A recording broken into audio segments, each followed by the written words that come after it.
قرآن ہے میرا رہنما قرآن، شفا ہے نور ہے قرآن، جلا دل کی میرا قرآن، رضا رب کی میرا قرآن، قرآن قرآن۔ الحمدللہ رب العالمین والصلاة والسلام علی سید المرسلین، اما بعد فاعوذ باللہ من الشیطان الرجیم، بسم اللہ الرحمن الرحیم۔ الصلاة والسلام علیک یا رسول اللہ وعلی آلک واصحابک یا حبیب اللہ، الصلاة والسلام علیک یا نبی اللہ وعلی آلک واصحابک یا نور اللہ۔ میٹھے میٹھے اسلامی بھائیوں اور مدنی چینل کے ناظرین، سلسلہ ہے ایک قصہ ہے قرآن سے۔ قرآن ہے میرا رہنما قرآن، شفا ہے نور ہے قرآن، جلا دل کی میرا قرآن، رضا رب کی میرا قرآن، قرآن قرآن۔ آج کون سا قصہ آپ کو سنانا ہے؟ امید ہے ہر سلسلے میں آپ کوشش کر کے ہمارے اس پورے واقعے کو سنتے ہوں گے۔ مس کر جائیں تو دعوت اسلامی کی ویب سائٹ پر جا کر، مدنی چینل پر جا کر آپ اس کو تلاش بھی کر سکتے ہیں۔ اب تو مدنی چینل کا اپنا آفیشیل فیس بک پیج بھی ہے، وہاں جا کر بھی اس سلسلے کو آپ تلاش کر سکتے ہیں۔ ضرور قصے قرآن کے سنتے جائیے، اپنے بچوں کو سناتے جائیے، تاکہ قرآن پاک کے بارے میں اور اسلامک ہسٹری کے بارے میں ہماری معلومات میں اضافہ ہوتا چلا جائے۔ ساتھ ساتھ جب اتنے پیارے پیارے واقعات، اتنے ہسٹوریکل ایونٹس کے بارے میں پتہ چلے گا تو قرآن پاک سے محبت جو ہے وہ بھی بڑھتی جائے گی۔ آج ایک بڑا ہی عجیب و غریب واقعہ آپ کو سنانا ہے۔ کیا ایسا کبھی ہوا تھا کہ 100 برس تک مردہ رہنے کے بعد کوئی پھر زندہ ہوا ہو؟ جی ہاں، ہمارے قرآن میں ایک ایسا واقعہ بھی موجود ہے کہ 100 برس بعد بھی زندہ ہوئے، اور وہ کوئی اور نہیں بلکہ اللہ کے نبی تھے۔ یہ واقعہ کون سا ہے، کب ہوا، کیسے ہوا، آئیے سنتے ہیں۔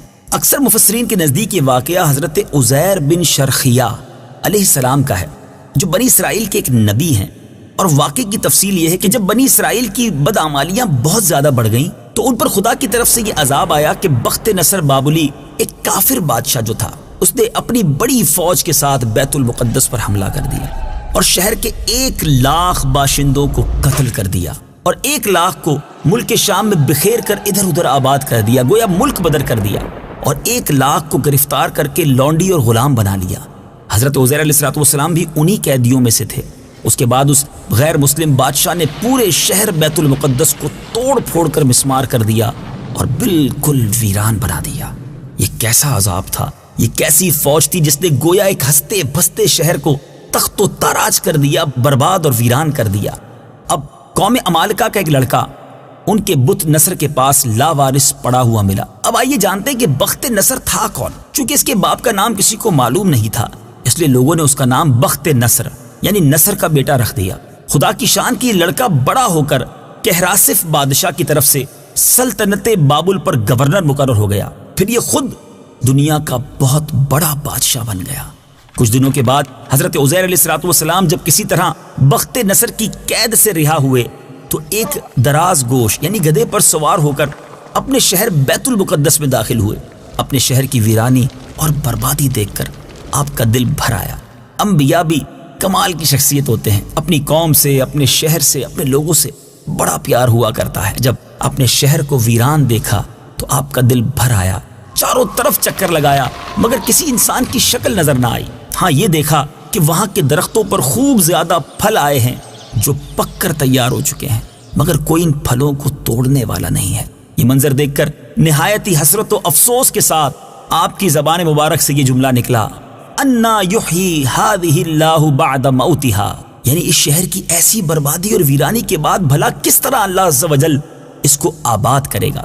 پھر آپ نے پھلوں کو توڑ کر تناول فرمایا، انگوروں کا رس نچوڑ کر نوش فرمایا، پھر بچے ہوئے پھلوں کو اپنے جھولے میں ڈال دیا اور بچے ہوئے انگور کے شیرہ کو اپنی مشک میں بھر لیا اور اپنے گدھے کو مضبوط رسی کے ساتھ باندھ دیا۔ پھر آپ ایک درخت کے پاس کچھ دیر کے لیے نیچے آرام کرنے لگے۔ آپ نے تو آرام کے لیے یوں سمجھیے کہ آپ لیٹے تھے کہ کچھ آرام کر لیا جائے، مگر اسی نیند کی حالت میں آپ کی وفات ہو گئی، گویا آپ نے دنیا سے پردہ فرما لیا۔ اللہ تعالیٰ نے درندوں، پرندوں اور چرندوں اور جنوں انسان سب کی نظروں سے آپ کو اوجھل کر دیا تاکہ آپ کو کوئی بھی نہ دیکھ سکے۔ یہاں تک کہ 70 برس کا زمانہ گزر گیا تو ملک فارس کے بادشاہوں میں سے ایک بادشاہ اپنے لشکر کے ساتھ بیت المقدس کے اس ویرانے میں داخل ہوا اور بہت سے لوگوں کو یہاں لا کر بسایا، شہر کو پھر آباد کر دیا، اور بچے کھچے بنی اسرائیل کو جو اطراف میں چلے گئے تھے، بکھر گئے تھے، سب کو بلا بلا کر شہر میں پھر آباد کر دیا۔ ان لوگوں نے نئی عمارتیں بنا کر اور قسم قسم کے باغات لگا کر اس شہر کو پہلے سے بھی زیادہ خوبصورت اور بارونق بنا دیا۔ ذرا غور کیجئے، ایک وہ نقشہ ہے بیت المقدس کا جب ویران ہے، لوگ بھی باہر جا چکے ہیں، کئی لوگ غلام بن چکے ہیں، 1 لاکھ کے قریب لوگ ہلاک ہو چکے ہیں۔ ایک شہر تھا جس میں کوئی نہ تھا، اور اب 100 سال کے قریب عرصہ گزرا ہے اور شہر پھر سرسبز و شاداب ہے، پھر عمارتیں ہیں، پھر لوگ آباد ہیں۔ جب حضرت عزیر علیہ السلام کو 100 برس وفات کی حالت میں گزر گئے تو اللہ تعالیٰ نے آپ کو زندہ فرمایا۔ آپ نے دیکھا کہ آپ کا گدھا مر چکا ہے اور اس کی ہڈیاں بھی گل سڑ کر ادھر ادھر بکھری پڑی ہیں، مگر تھیلے میں جو پھل تھے اور مشک میں رکھا ہوا انگور کا جو شیرہ تھا، جو انگور کا جوس تھا، بالکل خراب نہ ہوا تھا۔ نہ تو پھلوں میں کوئی بو تھی، نہ تغیر تھا، نہ شیرے میں کوئی بدمزگی تھی۔ اللہ غنی۔ آپ نے یہ بھی دیکھا کہ آپ کی سر اور داڑھی کے بال بھی کالے تھے، یعنی آپ 40 برس کی عمر میں گویا آرام کرنے لیٹے تھے، آپ کو وفات دے دی گئی۔ 100 برس بعد جب آپ اٹھے تو آپ اب بھی گویا 40 برس کے ہی دکھتے تھے۔ آپ حیران ہو کر سوچ و بچار میں پڑے تھے کہ اللہ عز و جل نے آپ پر وحی بھیجی اور اللہ تعالیٰ نے آپ سے دریافت کیا کہ اے عزیر، آپ کتنے دنوں تک یہاں رہے؟ آپ نے خیال کر کے کہا کہ میں تو صبح کے وقت سویا تھا، اب عصر کا وقت ہو گیا ہے، اور جواب دیا کہ میں دن بھر یا دن سے کچھ کم وقت سوتا رہا۔ اللہ تعالیٰ نے فرمایا کہ اے عزیر، تم پورے 100 برس یہاں ٹھہرے، اب تم ہماری قدرت کا نظارہ کرنے کے لیے ذرا اپنے گدھے کو دیکھو، اس کی ہڈیاں گل سڑ کر بکھر چکی ہیں، اور اپنے کھانے پینے کی چیزوں پر نظر ڈالو کہ ان میں کوئی خرابی اور بگاڑ پیدا نہیں ہوا ہے۔ پھر ارشاد فرمایا کہ اے عزیر، اب تم دیکھو کہ کس طرح ہم ان ہڈیوں کو اٹھا کر ان پر گوشت پوست چڑھا کر اس گدھے کو پھر زندہ کرتے ہیں۔ پھر چنانچہ حضرت عزیر علیہ السلام نے اب جب اپنے گدھے کو دیکھا کہ اچانک بکھری ہوئی ہڈیوں میں حرکت پیدا ہوئی اور ایک دم ہڈیاں جمع ہو کر اپنے اپنے جوڑ سے مل کر گدھے کا ڈھانچہ بن گیا، پھر لمحہ بھر میں اس ڈھانچے پر گوشت پوست بھی چڑھ گیا اور گدھا زندہ ہو کر اپنی بولی بولنے لگا۔ یہ دیکھ کر حضرت عزیر علیہ السلام بلند آواز سے کہنے لگے، اعلم ان اللہ علی کل شیء قدیر۔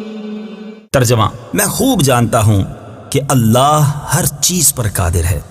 اس کے بعد حضرت عزیر علیہ السلام شہر کا دورہ فرماتے ہوئے اس جگہ پہنچ گئے جہاں 100 برس پہلے آپ کا اپنا مکان تھا۔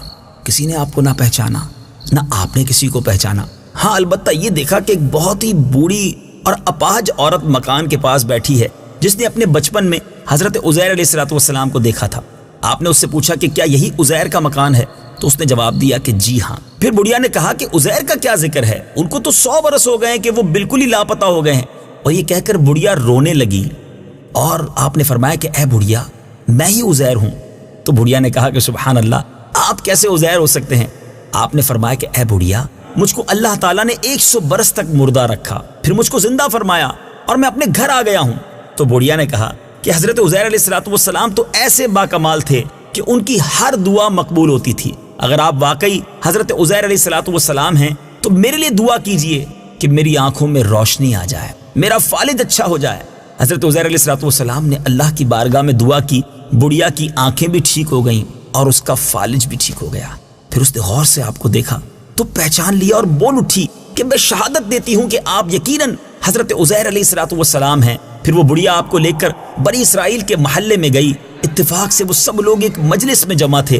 اب وہاں جا کر یہ بات سمجھانا بڑا مشکل تھا کہ ایک 40 سال کا شخص جو ہے وہ دعویٰ کر رہا ہے کہ میں حضرت عزیر علیہ السلام ہوں، اور کیونکہ آپ اگر اس حساب سے دیکھیں تو حضرت عزیر علیہ السلام کی عمر اس وقت 140 برس ہونی چاہیے تھی۔ بہرحال اسی مجلس میں آپ کا لڑکا بھی موجود تھا جو 118 برس کا ہو چکا تھا، اور آپ کے چند پوتے بھی تھے جو سب بوڑھے ہو چکے تھے۔ بڑھیا نے مجلس میں شہادت دی اور اعلان کیا کہ اے لوگوں، بلا شبہ یہ حضرت عزیر علیہ السلام ہیں، مگر کسی نے بڑھیا کی بات کو نہ مانا۔ اتنے میں ان کے لڑکے نے کہا کہ میرے باپ کے دونوں کندھوں کے درمیان ایک کالے رنگ کا مسا تھا جو چاند کی شکل کا تھا۔ چنانچہ آپ نے اپنا کرتا اتار کر دکھایا تو وہ مسا بھی موجود تھا۔ پھر لوگوں نے کہا کہ حضرت عزیر علیہ السلام کو تو تورات زبانی یاد تھی، اگر آپ کو زبانی تورات یاد ہے تو پڑھ کر سنائیے۔ آپ نے بغیر کسی جھجک کے تورات شریف سنا دی۔ لوگوں میں سے تو کسی کو یاد نہیں تھی، اور بخت نصر بادشاہ نے بیت المقدس کو تباہ کرتے وقت 40,000 تورات کے عالموں کو چن چن کر قتل کر دیا تھا، اور تورات کی کوئی جلد بھی زمین پر باقی نہ چھوڑی تھی۔ اب یہ سوال پیدا ہوا کہ حضرت عزیر علیہ السلام نے تورات صحیح پڑھی ہے یا غلط؟ تو ایک آدمی نے کہا کہ میں نے اپنے باپ سے سنا ہے کہ جس دن ہم لوگوں کو بخت نصر نے گرفتار کیا تھا تو اس دن ایک ویرانے میں ایک انگور کی بیل کی جڑ میں ہم نے تورات شریف کو دفن کیا تھا۔ اگر تم لوگ میرے دادا کے انگور کی جگہ کی نشاندہی کر دو تو میں تورات کی ایک جلد برآمد کر دوں گا، اس وقت پتہ چل جائے گا کہ حضرت عزیر علیہ السلام جو تورات پڑھ رہے ہیں وہ صحیح ہے یا نہیں۔ چنانچہ لوگوں نے تلاش کر کے وہ زمین کھود کر تورات کی جلد نکال لی تو حرف با حرف وہ وہی تھی جو حضرت عزیر علیہ السلام نے زبانی تورات سنائی تھی۔ یہ عجیب و غریب اور حیرت انگیز ماجرا دیکھ کر سب لوگ یک زبان ہو کر کہنے لگے کہ بے شک یہ حضرت عزیر علیہ السلام ہی ہیں۔ میٹھے اور پیارے اسلامی بھائیوں، شاید یہ بڑی عجیب و غریب بات بھی ہے اور یہ بڑا عجیب و غریب سوال بھی ہے کہ کیا دنیا میں کوئی ایسا والد ہے جس کی عمر 40 سال ہو اور ان کے بیٹے کی عمر 118 سال ہو؟ ایسا دنیا میں ایک بار ضرور ہوا تھا جب حضرت عزیر علیہ السلام 100 سال کے لیے گویا دنیا سے پردہ فرما گئے تھے۔ یہ عجیب و غریب واقعہ قرآن مجید میں کہاں موجود ہے؟ یہ واقعہ بھی سورہ بقرہ میں ہے۔ آئیے سورہ بقرہ کی آیت نمبر 259 کی تلاوت بھی سنتے ہیں اور ترجمہ بھی سنتے ہیں۔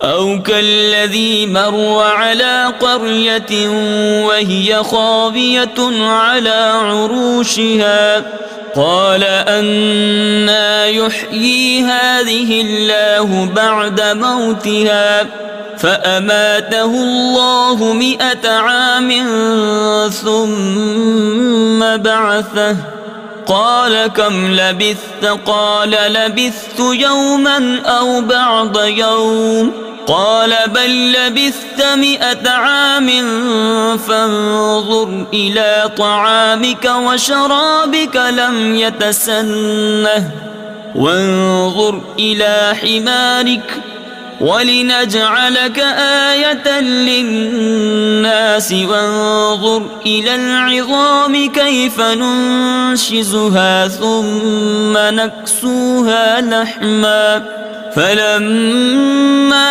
تَبَيَّنَ لَهُ قَالَ أَعْلَمُ أَنَّ اللَّهَ عَلَى كُلِّ شَيْءٍ قَدِيرٌ۔ ترجمہ: یا کیا تم نے اس شخص کو نہ دیکھا جس کا ایک بستی پر گزر ہوا اور وہ بستی اپنی چھتوں کے بل گری پڑی تھی؟ تو اس شخص نے کہا اللہ انہیں ان کی موت کے بعد کیسے زندہ کرے گا؟ تو اللہ نے اسے 100 سال موت کی حالت میں رکھا، پھر اسے زندہ کیا۔ پھر اس شخص سے فرمایا تم یہاں کتنا عرصہ ٹھہرے ہو؟ اس نے عرض کی میں 1 دن یا 1 دن سے بھی کچھ کم وقت ٹھہرا ہوں گا۔ اللہ نے فرمایا نہیں، بلکہ تو یہاں 100 سال ٹھہرا ہے، اور اپنے کھانے اور پانی کو دیکھ کہ اب تک بدبودار نہیں ہوا، اور اپنے گدھے کو دیکھ جس کی ہڈیاں تک سلامت نہ رہیں، اور یہ سب اس لیے کیا گیا ہے تاکہ ہم تمہیں لوگوں کے لیے ایک نشانی بنا دیں۔ اور ان ہڈیوں کو دیکھ کہ ہم کیسے انہیں اٹھاتے زندہ کرتے ہیں، پھر انہیں گوشت پہناتے ہیں۔ تو جب یہ معاملہ ان پر ظاہر ہو گیا تو وہ بول اٹھا میں خوب جانتا ہوں کہ اللہ ہر چیز پر قادر ہے۔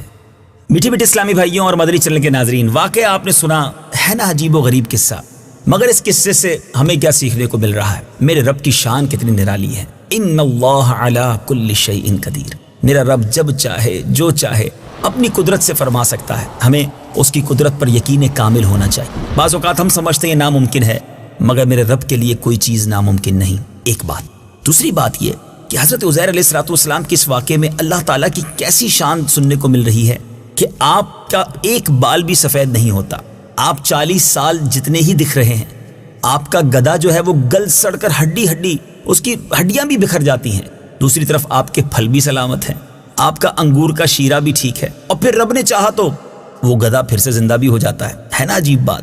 مگر سیکھنے کو یہ مل رہا ہے کہ اگر ایک ہی قبرستان ہو، ایک جیسی ہی قبریں دکھ رہی ہوں، ایک قبر کے مردے کی ہڈیاں بالکل گل سڑ سکتی ہیں، اور اللہ والوں کی قبر جو ہے ان کے مزارات میں وہ بالکل صحیح سالم اور حشاش بشاش بھی رہ سکتے ہیں۔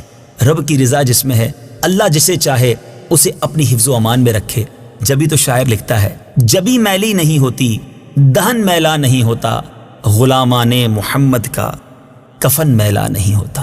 اور دوسری بات جو سیکھنے کو مل رہی ہے کہ حضرت عزیر علیہ الصلوۃ والسلام کا بیت المقدس یعنی اس شہر کی ویرانی بربادی دیکھ کر جس طرح آپ کا دل بھر آیا، جس طرح آپ نے اللہ عز و جل کی بارگاہ میں التجائیں پیش کی، اس سے پتہ چلا کہ اپنے وطن سے، اپنے شہر سے محبت کرنا یہ اللہ والوں کا طریقہ ہے۔ ہمیں بھی اپنے وطن سے اور بالخصوص وطن عزیز پاکستان میں رہنے والوں کو اسلامی جمہوریہ پاکستان سے خاص محبت اور الفت ہونی چاہیے۔ اللہ تعالی ہمارے وطن عزیز کی حفاظت فرمائے، ہمارے حرمین طیبین کی حفاظت فرمائے، بیت المقدس ایک بار پھر مسلمانوں کو عطا فرمائے۔ مدنی چینل دیکھتے رہیے، انشاءاللہ عز و جل اگلے سلسلے میں ایک اور مبارک قصہ لے کر حاضر ہوں گے۔ صلو علی الحبیب صلی اللہ تعالی علی محمد صلی اللہ علیہ وسلم۔ قرآن ہے میرا رہنما، قرآن شفا ہے